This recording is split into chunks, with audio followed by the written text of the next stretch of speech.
إن خوف الله تعالى وخشيته صوت يسوق العباد للاستعداد ليوم المعاد فقد أخض خوف الله مضاجع الصالحين وأسهر عيون العابدين وأذهب فرح المخبتين وأطال حزن المؤمنين. ففي السير عن جسر أبي جعفر قال: دخلت على يونس بن عبيد أيام الأضحى فقال: خذ لنا كذا وكذا من الشاة، ثم قال: والله ما أراه يتقبل مني شيء، قد خشيت أن أكون من أهل النار. هذا خوفهم.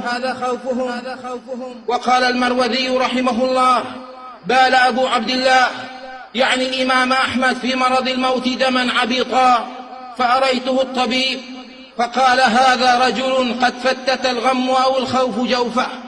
وقال: سمعت أبا عبد الله يقول: الخوف منعني أكل الطعام والشراب فما أشتهي. وقال مطرف: لقد كاد خوف النار يحول بيني وبين أن أسأل الله الجنة. وقال ابن مهدي عن سفيان الثوري: كنا نكون عنده فكأنما وقف بالحساب، وكان يقول عن نفسه: لقد خفت الله خوفا عجبا لي كيف لا أموت ولكن لأجل، وددت أنه خفف عني من الخوف، أخاف أن يذهب عقلي. وقال ابن مهدي: كنت أرمق سفيان في الليلة بعد الليلة ينهض مرعوبا ينادي: النار النار النار النار. شغلني ذكر النار عن النوم والشهوات. وقال: كنت لا أستطيع سماع قراءة سفيان من كثرة بكائه عليه رحمة الله. هذه بعض سيرهم.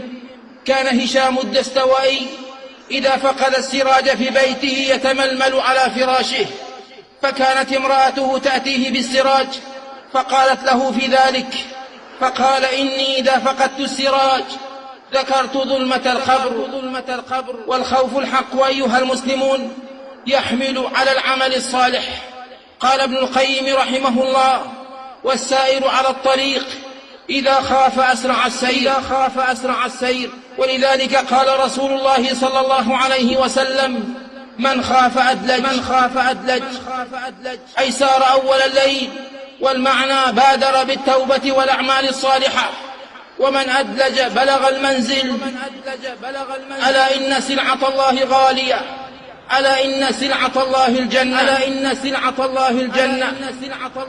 وقد وصف الله الذين هم من خشية ربهم مشفقون بأنهم يسارعون في الخيرات وهم لها سابقون.